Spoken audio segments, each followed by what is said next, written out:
Ankafaliana indray no andrasana anareo ato amin'ny perfect gym by Julie anao coach Tsity miaraka amintsika amin'ny tian'io ity salama anao aloha coach. Dia hoana iny ataontsika? Anao doni kely sika asina somba kely ao Doni ran'ila ay sy tiako be ny riny dao are.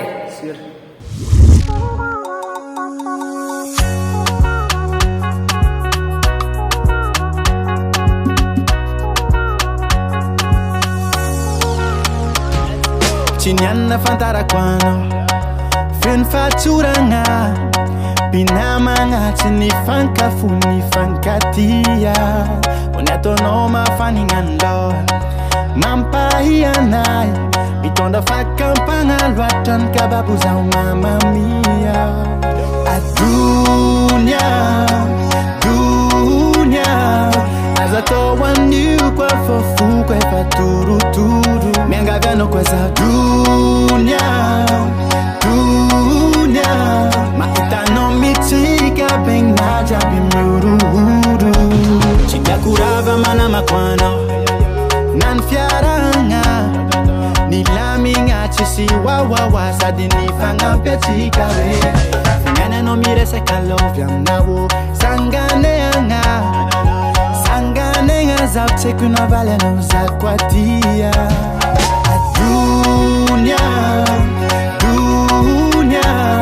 aza tao anio koa fofoko efa torotoro miangavianao koa za dunia mahitanao mitsika begna jiaby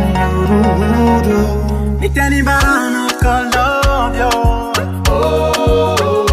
miteny barano kotia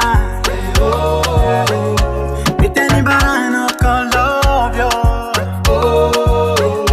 miteny barano kotia tsy nianina fantarako anao feno fahatsoragna mpinamagna tsy ny fankafo ny fankatia ho ny ataonao mafaninalo mampahianay mitondra fakampagna loatra ny kababo zaho mamamia dunia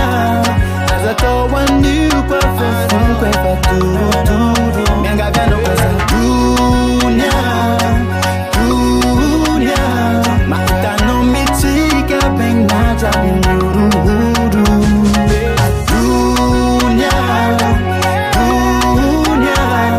aza tao anio koa fofoko efa torotoro miangavianao koa za dunia mahitanao mitsika begna jiaby miorohoro.